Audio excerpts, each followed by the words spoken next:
Hallo und herzlich willkommen zu diesem Video.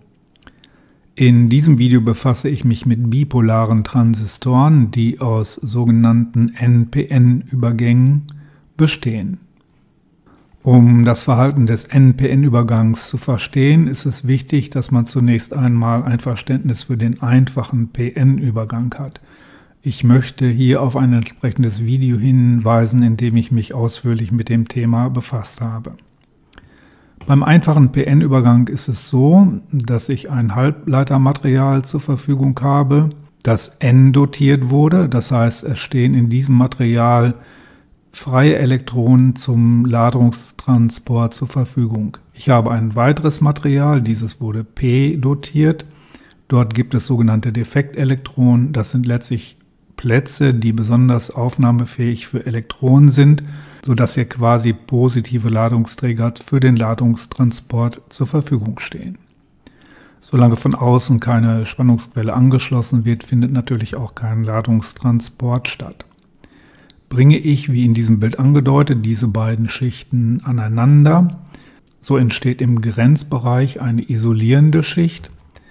Da Elektronen von hier aus in den P-Bereich hineinwandern, sie rekombinieren hier mit den freien Plätzen und umgekehrt wandern quasi die Defektelektronen in diesen N-Bereich, rekombinieren hier, sodass hier eine entsprechende Sperrschicht entsteht. Der PN-Übergang ist in diesem Zustand also ein Isolator. Der NPN-Übergang besteht nun aus zwei PN-Übergängen, bei denen sich in der Mitte dieser P-Bereich befindet. Es ist nun aber so, dass beim Transistor die beiden N-Schichten deutlich höher dotiert sind als die P-Schicht. Das heißt, pro Volumeneinheit stehen hier viel mehr Elektronen für den Ladungstransport zur Verfügung, als denn hier freie Plätze, sprich Defektelektronen zur Verfügung stehen, um den Ladungstransport zu gewährleisten. Außerdem muss beim NPN-Transistor die P-Schicht sehr dünn ausgeführt werden. Durch Zusammenfügen von zwei Dioden, die ja jeweils eine PN-Schicht enthalten, kann ich also keinen Transistor nachbilden, denn dann wäre diese Schicht eben nicht sehr dünn und das Transistorprinzip würde damit nicht funktionieren. Durch das Zusammenführen einer N mit einer P-Schicht und wiederum einer weiteren P-Schicht entstehen hier nun zwei Grenzbereiche, in denen jeweils wieder eine isolierende Schicht auftritt. Würde ich nun eine Spannungsquelle zwischen N und N anlegen, hier oben mit dem Pluspol, so würde der Effekt eintreten, dass die zuvor schmale Sperrschicht in diesem Bereich deutlich größer wird. Denn die freien Elektronen, die sich hier befinden in der N-Schicht, werden quasi zum Pluspol der Spannungsquelle gezogen, sodass sich die P-Schicht dadurch verbreitert. Die andere Sperrschicht bleibt so, wie sie ist. Das Ganze hat nach wie vor einen sehr großen Widerstand.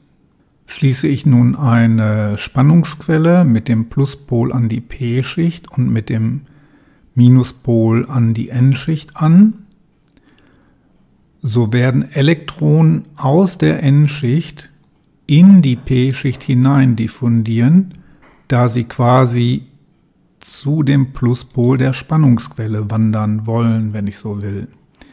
Dadurch wird die sehr dünne P-Schicht mit Ladungsträgern überflutet. Einige wenige Elektronen rekombinieren mit den Löchern. Da die Dichte der positiven Ladungsträger im P-Bereich aber deutlich geringer ist als die Dichte der freien Elektronen in diesem Bereich, wird die P-Schicht quasi mit Elektronen überflutet und somit auch leitfähig. Es fließt nun ein zwar insgesamt recht kleiner Strom, da hier auch mit kleinen Spannungen gearbeitet wird, aber dieser Stromkreis ist geschlossen. Wenn man die Spannung erhöht über 0,7 oder 0,8 oder 0,9 Volt hinaus, so tritt hier ein Sättigungseffekt ein und der Widerstand wird nicht mehr kleiner. Da ist dann also irgendwo eine Grenze gegeben und diese Werte darf man dann abhängig vom Transistortyp natürlich nicht überschreiten, sonst zerstört man den Transistor. Also durch das Anlegen einer gewissen Spannung wird hier eine Leitfähigkeit erzielt.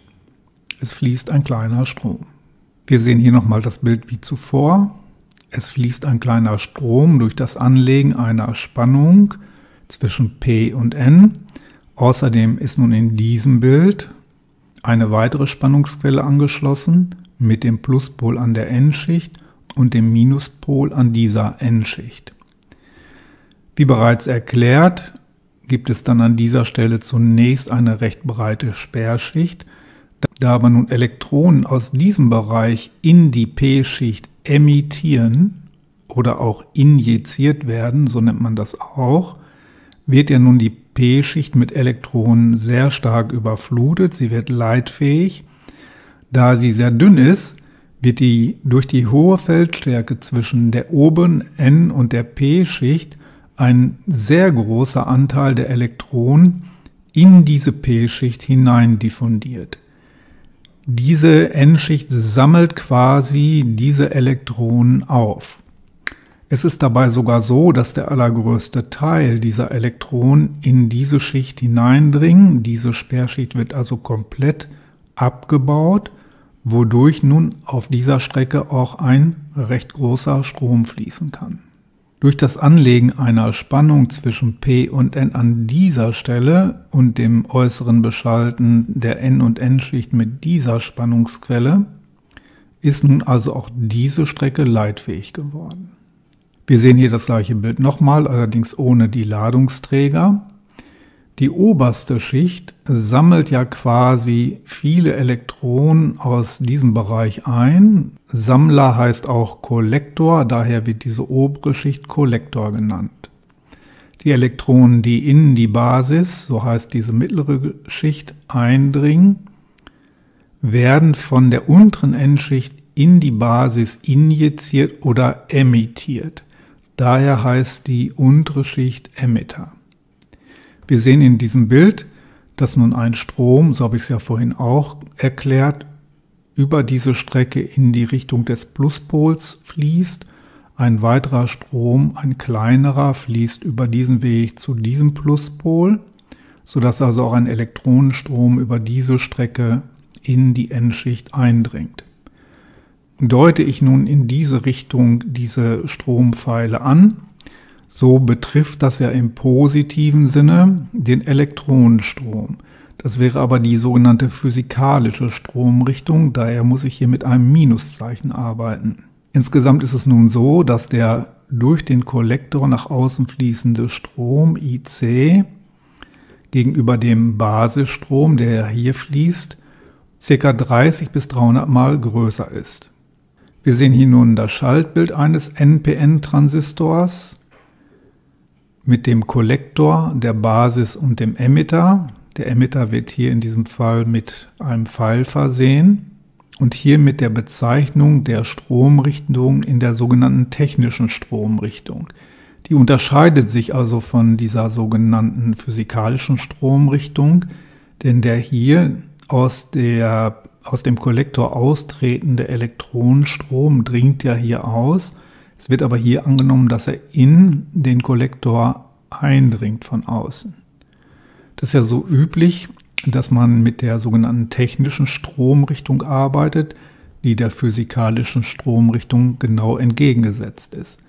Das ist, solange man sich mit den Effekten auf der Ebene der Atome nicht auseinandersetzt, überhaupt kein Problem, hier quasi, wenn man so will, die falsche Stromrichtung anzunehmen. Das ist also die übliche Beschriftung der Ströme beim NPN-Transistor. Dabei ergibt sich jetzt natürlich, dass der Strom IE, der hier herausströmt, sich aus dem Basisstrom und dem Kollektorstrom zusammensetzt, dass ich hier also IE gleich IB plus IC annehmen kann. Weiterhin habe ich jetzt natürlich mehrere Spannungen am Transistor, die sehr wichtige Spannung UBE, mit der diese Strecke niederohmig gemacht wird, also das Anlegen einer Spannung an dieser Stelle sorgt bei entsprechender äußerer Beschaltung dafür, dass diese Strecke ihren Widerstand verändert. Auf dieser Strecke zwischen Kollektor und Emitter kann ich natürlich eine Spannung messen, die sogenannte Spannung UCE.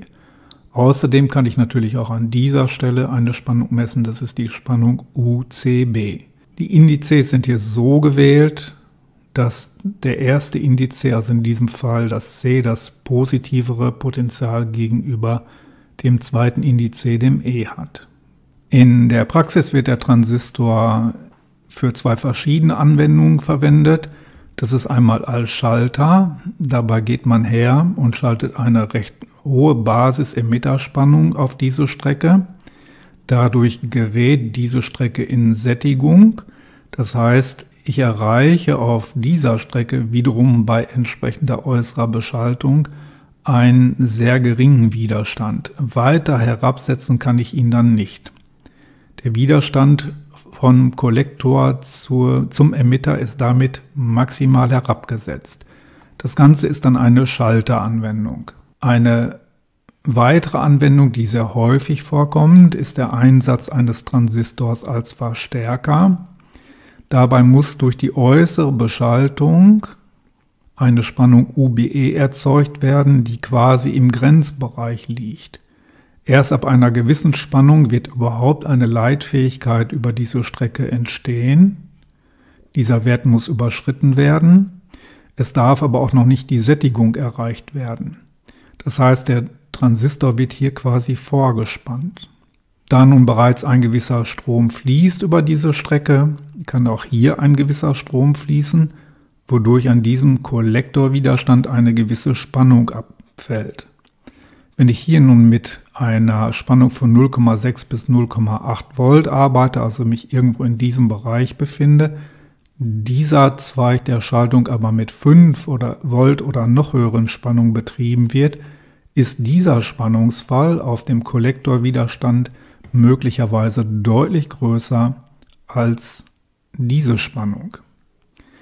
Wird nun diese Spannung ein wenig variiert, zum Beispiel von 0,65 auf 0,66 Volt, so wird hier der Widerstand deutlich herabgesetzt auf dieser Strecke.